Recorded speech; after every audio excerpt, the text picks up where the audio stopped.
ऐसा नहीं वर्णन किया था कि माया नारी है, ऐसा तो नहीं है। जो शास्त्र नहीं तो वो ऐसा बोलते होंगे।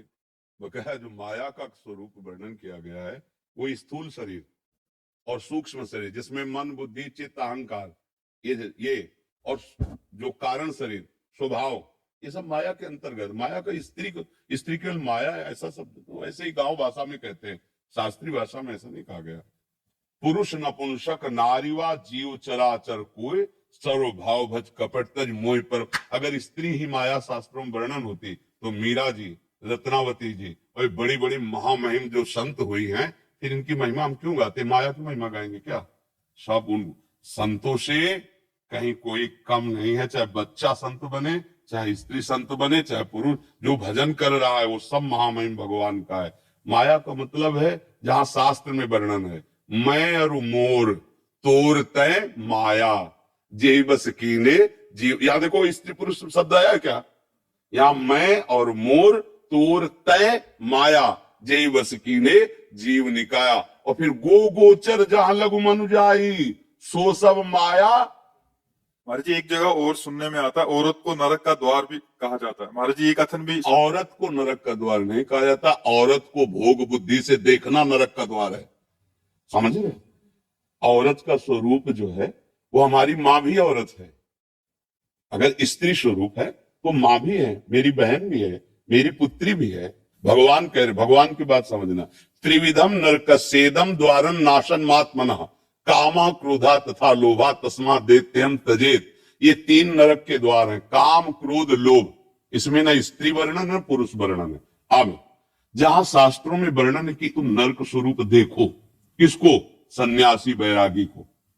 समझ रहे? तुमने सन्यास लिया, वैराग्य लिया है, अगर तुम किसी स्त्री को भोग रूप देखते हो तो तुम्हारी दुर्गति हो जाएगी। जैसे नरक से भयभीत होता है जीव, ऐसे तुम भयभीत रहे किसी स्त्री को भोग दृष्टि से मत देखना। ये तो बड़ी अच्छी बात है। हमारी माता दृष्टि होनी चाहिए, बहन दृष्टि होनी चाहिए, पुत्री दृष्टि होनी चाहिए कि भोग दृष्टि। देखो ना जो भोग दृष्टि की राक्षस लोग कैसा बर्ताव माताओं बहनों से कहते हैं, भोगा मार के जला दिया, काट के फेंक दिया, ये भोग दृष्टि ही तो है। कोई ऐसा बर्ताव, तुम्हारा जैसा शरीर प्रिय है वैसे माताओं बहनों का प्रिय है, ऐसा कैसे बर्ताव कर सकता है? तो उसने भोग दृष्टि की ना, तो भोग दृष्टि की निंदा की जा रही कि तुम स्त्री को भोग्या मत मानो।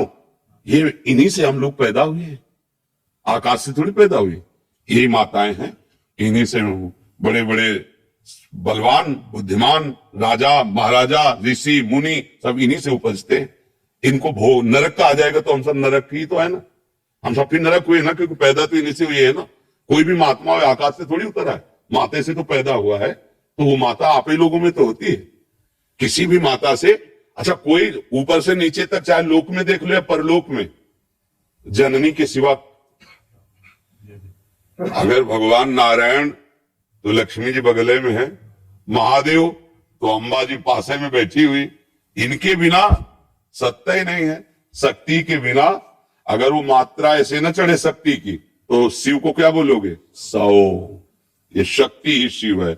ऐसे ही तुम्हारे जीवन की एक साथी स्वरूप बन करके भगवान आए हैं, तुम्हें दुलार करने के लिए, तुम्हें सुख पहुंचाने के लिए। माता की तरह भोजन बना के पत्नी दुलार करती है, मित्र की तरह तुम्हें सही सलाह देकर तुम्हें सुखी करती है, सर्वस्व अपना अर्पण कर। उसको नरक कैसे? हाँ अभी बताया कि जहां शास्त्र में लिखा उनके लिए। अब तुम वैराग्य ले हो, सन्यास लिए हुए हो और माताओं बहनों को गंदी दृष्टि से देखोगे तो क्या होगा? जो तुम भोग दृष्टि कर रहे हो, नहीं तो क्या शास्त्र आदेश करता है? जननी समझानो पर नारी। तुम्हें माता के समान देखना चाहिए। तुम भोग रूप देखते हो मतलब तुम स्वयं नरक के अधिकारी हो रहे हो देखने मात्र से। उसका भाव समझना। अब ऐसा नहीं कि शास्त्र नारी की निंदा करते हैं, नहीं। किसी भी बहन बेटी को तुम गंदी दृष्टि से देखो, तुम्हारा सम्मान होगा क्या? तो दृष्टि तुम अपनी बदलो। मतलब तुमने नारी की तरफ भोग दृष्टि से देखा, नरक के अधिकार तुम्हारे फिट हो गए। नरकश नारी मतलब नारी को तुम भोग बुद्धि से देखा, तुम्हारा नरक का बिल पास हो गया है। तो बात समझ ही नहीं है। अगर उसको ठीक समझ नहीं है तो आपकी बात को गलत ढंग से पेश करके वो फिर निंदा का कारण बन जाता है। कि शास्त्रों में नारी की निंदा की, ऐसा नहीं है। सावधानी का वर्णन किया गया। भगवान श्री राम जब चल रहे हैं तो आगे जानकी जी को चलाते जंगल में।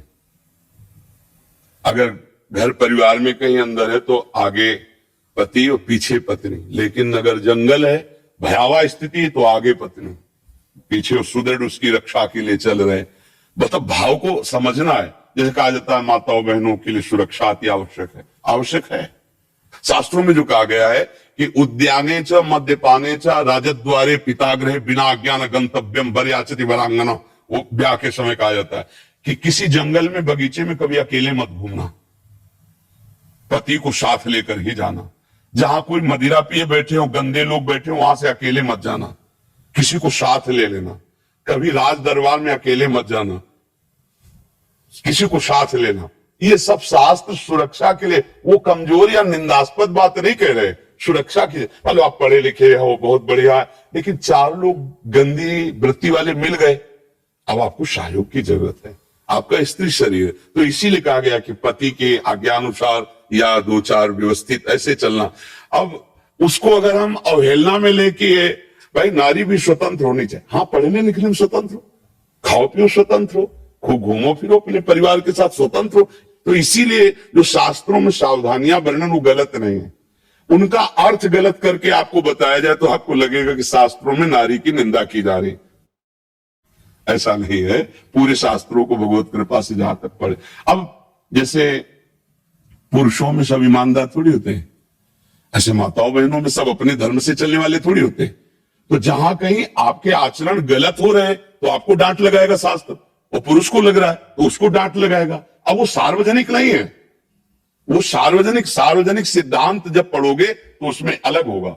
शास्त्र किसी एक का थोड़ी है, कानून अच्छा जब कानून है तो स्त्री पुरुष का कानून कोई भेद है? आप 302 करो तो आपके लिए वो छूट मिलेगी क्या?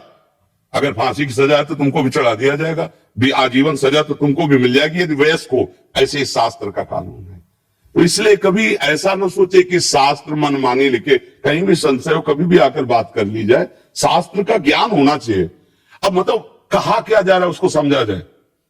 अगर उसको केवल उतनी बात काट के, मान लो पूरी बात हम कह रहे हैं, अब आगे की काट दो पीछे काट दो, बीच की वही बात ले लो, तो अब वो फिर कैसे समझ पाओगे? फिर लगेगा कि देखो कैसे निंदा कर रहे हैं। तो ऐसे ही जो निगेटिव प्रचार करते हैं वो उस बात को लेकर के निगेटिव फेंक दिया। उनको खुद अनुभव नहीं कि किस धरा से बोला जा रहा है। जब आप भजन करो, धरा में आओ, तो आपको भी शास्त्र ये किसी व्यक्ति के द्वारा लिखे हुए नहीं, ब्रह्मबोध संपन्न महापुरुषों के, जो भगवान को साक्षात देख रहे वो लिख रहे। और हम सब बच्चे हैं, बोलो माता पिता डांटते हैं कि नहीं डांटते? तो हमारे शास्त्र पिता हैं, वो हमें आदेश करे ऐसे चलो ऐसे चलो, और उन्होंने हमें क्यों डांट? अब शास्त्र आज्ञा का उल्लंघन करो तो मनमानी आचरण, फिर तो आप कुछ भी बोलो, भगवान को गाली तो बात अलग। शास्त्र कहीं भी गलत नहीं है, आप केवल शुद्ध भाव से आओ, प्रश्न करो, उसका उत्तर आपको समझने को मिल जाएगा। कि कोई भी नाम जप रहे हो, किसी संत ने तो बोला ही है ना। आज तक कोई ऐसा भगवान का नाम नहीं है जो संतों के मुख से ना निकला हो। कहीं ना कहीं से सुना है ना, तो गुरुमंत्र हुआ ना, मान लो। भले राम राम जप रहे तो तुलसीदास जी भी राम राम बोले, हनुमान जी भी राम राम बोले, बहुत से भक्त राम राम अब भी बोल रहे, तो हम मान लेते हैं वही राम जो महापुरुषों के मुख से, वही मैं जप रहा हूं। सब संत हमारे गुरु हैं, जो राम जापक है, नाम जापक है, वो सब हमारे गुरु हैं। भगवत प्राप्ति तुम्हारे चिंतन से होगी। भगवत प्राप्ति का स्वरूप समझते हो? जब बिना किसी प्रयास के भगवान दिमाग में छाए, मन में छाए, दूसरी कोई स्फुरना नहीं, तो कोई और भगवत प्राप्ति नहीं होनी। हो गया, आपके सामने ललित मूर्ति प्रभु अपनी दिव्य लीला प्रकाशित कर देंगे। हम लोग समझते हैं कोई भगवत प्राप्ति आती होगी, कुछ नहीं है। ऐसा कुछ नहीं कि वो जैसे नहीं कहते हाथ से तेज निकलकर उनके ऊपर पड़ रहा हो मंडल पर, ये सब फोकस कैमरे के। हाँ, भगवत प्राप्ति यहाँ का विषय, छाती का विषय। सुमिरन करते करते खुद खो गया, तो जो जिसका सुमिरन हो रहा वही हो गया, यही भगवत प्राप्ति। सुमिरन करते करते मैं सुमिरन कर रहा हूं, ये भी खो गया। अब बचा कौन जिसका सुमिरन हो रहा था? तो राम ही राम, श्याम ही श्याम, इधर देखे तो श्याम, बाहर देखे तो श्याम, इधर देखे तो राम, बाहर देखे तो राम। अब हो गया भगवत प्राप्ति। जिधर देखता है उसका प्रीतम खड़ा दिखाई देता है दूसरा, चाहे ज्ञान मार्ग में हो चाहे भक्ति मार्ग में। ब्रह्म ज्ञानी ब्रह्म स्वरूप का अनुभव करके सर्वम खलमिदम ब्रह्म, सब जगह भगवान को, ब्रह्म को देखता है। भक्त अपने प्रीतम को देखता है। बस भगवत प्राप्ति का ऐसा कोई नहीं कि भगवान गरुड़ में चढ़ करके आ रहे हैं, वो तो एक क्षण के लिए होता है, ये कोई खास बात नहीं होती। जो भगवत प्रेमी महात्मा होते हैं इसका आदर नहीं करते कि आप आए और चले गए, जीवन भर आपकी बाट जो रहे, आए चले गए नहीं। पिय मूर्ति नयनन बसय तेहि रस रहाय समाय, ये लक्षण सुन प्रेम के और न कछु सुहाय। प्रीतम बस गए, प्रीतम बस गयो मेरे मन, मन में तन में नेत्रों में समा गया। अब उसको जो सुख मिल रहा है वो किसी और साधन से नहीं, और ये केवल भजन से मिलता है। प्रेम मूल यह नाम है, प्रेमी रसिक जपत यह नाम, तो प्रेम मगन निज बन विश्राम, श्री हरिवंश जहारा है। नाम ही प्रेम को प्रकाशित करता है। राधा राधा राधा राधा, सब काम बन जाएंगे, सब पाप नष्ट हो जाएंगे, सब कामनाएं पूर्ण हो जाएंगी। पर लगो, कोई भी, हमारे सत्संग में भी कह रहे हैं, कोई भी तुम्हारे दुख से तुम्हें बचा ले, कभी तो हमें बता देना के जब तक तुम भगवान का आश्रय लेकर भजन नहीं करोगे, तुम्हारे पाप नष्ट नहीं होंगे, तो एक क्रम चलता रहेगा। पुण्य से सुख आएगा और पाप से दुख आएगा, लेकिन सुख दुख दोनों दुख रूप ही हैं, दोनों दुख रूप ही है। क्योंकि इस दुखालय में जो सुख का लेबिल चढ़ के आए वो भी दुख है। भगवान बोल रहे दुखालय दुख यो नया, सुख है तो परम सुख भगवान के भजन में, भगवान के आश्रय में। नाम जप करो, तुम्हें कहीं भागने की जरूरत नहीं, किसी से आशीर्वाद मांगने की जरूरत नहीं, सारे आशीर्वाद आपके पास आ जाएंगे अपने आप। जा पर कृपा राम की हुई, ता पर कृपा करे सब। और भजन न करो, तुम सोचो हम करेंगे दुराचार, हम करेंगे मनमानी बेविचार, और कुछ लाख 2 लाख महात्मा दे देंगे, वो हमारी रक्षा कर ले, कुछ चले होले वाला। हमारी बात पक्की समझ लो। हाँ, तुम स्वयं राम राम जपो, कृष्ण कृष्ण जपो, किसी से आशीर्वाद की जरूरत नहीं, सब मिल जाएगा। विश्वास मान लो, आप विश्वास मान लो, केवल विश्वास की बात कह रहे हैं। नाम जैसा कोई मित्र नहीं, नाम जैसा कोई अंगरक्षक नहीं, नाम जैसा कोई हमारा सहायता करने वाला नहीं। और नाम नहीं है, आप ध्यान देना, द्रौपदी जी भक्त हैं, सभा में निर्वस्त्र की जा रही है, कोई नहीं बचा पा रहा, भगवान भी देख रहे, पर जब पुकारा हे कृष्ण द्वारिका, सब आश्रय छोड़कर यही नाथ प्रकट हो गए। यही बाजू में ही पटुका बनकर, धोती बनकर, एक भी क्षण ऐसे हटा नहीं पाया दुशासन। मेरे भगवान की भी इच्छा है कि तुम मुझे पुकारो, मुझे भजो, तभी तुम्हारा मंगल होगा। भगवान कह रहे हैं ना, मन मनाव हो मत भक्तो माध्यादि माम नमस्कुरु।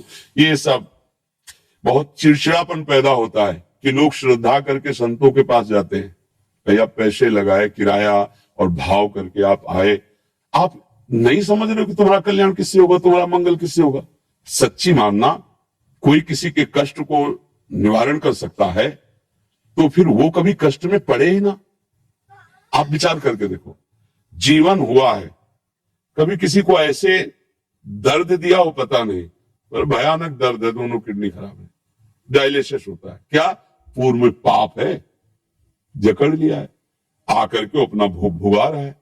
पर ये कृपा है कि इस जन्म का क्रियमाण प्रियाजू के चरणों में तो कुछ बिगाड़ नहीं पा रहा। राधा राधा राधा, जब चाहो बुला लो, जब चाहो रखो, जैसे चाहो वैसे रखो। तो अगर ये भ्रम हट जाए ना सब लोगों का कि हमारा कहीं छूछा जंतर मंतर से कुछ बकाम बन सकता है, तो आस्तिकता आ जाए, वास्तविक आपका कल्याण हो जाए।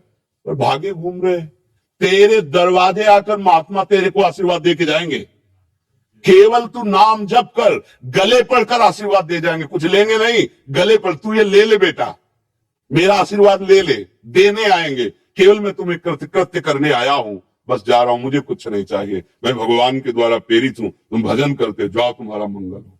अब यहां करो पापाचरण, सोचो कि सेव संतरा देने से, रुपया जमा करने से दुख निवृत्ति हो जाए, भूल जाला कुछ चले, ये मायाधीश की माया है, कुछ नहीं। सच्चाई पर चलो, अच्छे आचरण करो, किसी को दुख मत दो, भगवान का नाम जप करो। बाल बांका भी नहीं कर सकता कोई, गृहस्थी में हो, पदाधिकारी हो, कोई भी हो, सब सुरक्षित रहोगे।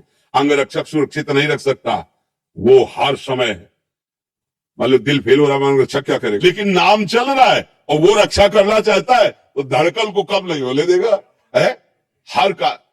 अब कल डायलिसिस हुआ है, शाम को कुछ पाया नहीं, क्योंकि ऐसी स्थिति कमजोर हो जाती, अभी कुछ खाने का, और वो तो 9 साढ़े 9 बजे श्री जी का प्रसाद मिले, लेकिन दहाड़ रहे, किससे दहाड़ रहे, श्री जी के बल से दाड़ रहे, नाम के बल से दाड़ रहे, नहीं तो अभी अभी अगर हम स्वीकार करें कि हम किडनी फेलियर डायलिसिस मैन, तो अभी लो हो जाएंगे। बिल्कुल लो नहीं, तुमसे ज्यादा पावर में बैठे हैं। तो भगवत आश्रय, ये सारा चमत्कार हमारे प्रभु ने इतने में किया, जानते हो, इतने में निमिष मात्र में पूरी सृष्टि का रचना और पालन और श्रृंगार कर दे। उसका चमत्कार देखो, एक ही हाइड्रोजन लगा पूरे ब्रह्मांड को प्रकाशित कर रहा है। सूर्य नहीं प्रकाश, पृथ्वी पत्ते की तरह तैर रही है जल में, पत्ते की तरह डूब, ये चमत्कार देखो, जहां खोदो वहीं पानी, पर ये तैर रही है, स्थित है। सब लोग जीवन धारण किए हुए, कितना जल है। अगर अभी मर्यादा छोड़ दे तो 5 मिनट में पूरा ब्रह्मांड जल से डूब जाए। समुद्र मर्यादा छोड़ दे, अभी सब हाहाकार मच जाए। वो कितना चमत्कार किए। हम सब माथा, आंख, नाक, मुंह सबके एक अलग अलग पहचाने जा रहे, ये चमत्कार नहीं दिखाई दे रहा। मेरे मालिक का कितना, मालिक के चमत्कार को देखो। बंदे में जो चमत्कार आता है मालिक से ही आता है। कहां भागे घूम रहे हो, मालिक मिल गो सीधे, राधा राधा राधा कृष्ण कृष्ण कृष्ण। अगर ये बात समझ लो जो अभी बताया, तो प्रश्न का उत्तर मिल चुका है। आप पढ़ नहीं पा रहे हो, लेकिन अध्यापक के बच्चे हो, तो आपके आगे क्लास में जाने में कोई संशय नहीं है। तो आप देख लो कि आप श्री जी की हो अंदर से। बच्चापन का मतलब क्या होता है, बस आपके सिवा मेरा कोई नहीं प्रभु। तो थोड़ी बारी चूक भी वहां चूक नहीं मानी जाती, आगे बढ़ा दिया जाता है। यदि आपके अंदर ये विश्वास है कि मैं लाडली जू की हूं, मैं प्रिया जू की हूं, मेरे जीवन धन प्रिया जो जैसा चाहेंगे वैसा होंगी, तो आगे चलकर फिर ये बात भी खत्म हो जाएगी कि मैं भजन नहीं कर पाती, क्योंकि जिससे प्यार होता है उसी का निरंतर स्मरण आता है। प्रियाजू से जब अपनापन होगा, शरणागति हो, तो फिर भजन हम किसका करेंगे, वो अपने आप याद आएंगी, राधा राधा राधा राधा। अब ये आपको देखना है आपके हृदय की गति क्या है, साधन पक्ष पे है या आश्रय पक्ष पे है। अगर नहीं, आश्रय नहीं, तो जो करोगे वही मिलेगा। भजन करोगे उसका फल मिलेगा, बुरा कर्म करोगे उसका फल मिलेगा। आश्रय में हो, अब निर्णय में अंतर हो गया। अगर बुरा हो भी गया तो जहां 100 थप्पड़ पड़ने थे वहां ऐसे छोटी चपट लगा के निकाल देंगे। तो मारा ना हमने, प्रमाण भी देंगे कि मारा ना उसको। आप नहीं कह सकते कि पक्षपात लिया है। बहुत ऊंचा लंबा हाथ करके ऐसे चट से और हल्ला जोर से मचाए, मतलब पीट रहा है, जैसे अपने लोगों को पीट रहे हैं। किडनी खराब, पाप कर्म कोई होंगे पूर्व के, पीट रहे हैं। लेकिन कैसे पीट रहे हैं, दूर से हाथ उठा के एकदम फोले से मार रहे हैं। अब जिसकी किडनी फेल हो, डायलिसिस हो रहा हो, उसकी हालत क्या होगी। या तुमको लग रहा है कि हमारी हालत खराब है। ये ऐसे ऐसे प्रभु संभालते हैं, ऐसे दुलार करते हैं। प्रभु का आश्रय ले लो, जो भले सो भजन करो, पर गलत आचरण मत करो, गंदे आचरण मत करो, किसी का बुरा मत करो। तुम्हारा बुरा नहीं होगा, भगवान मंगल करेंगे।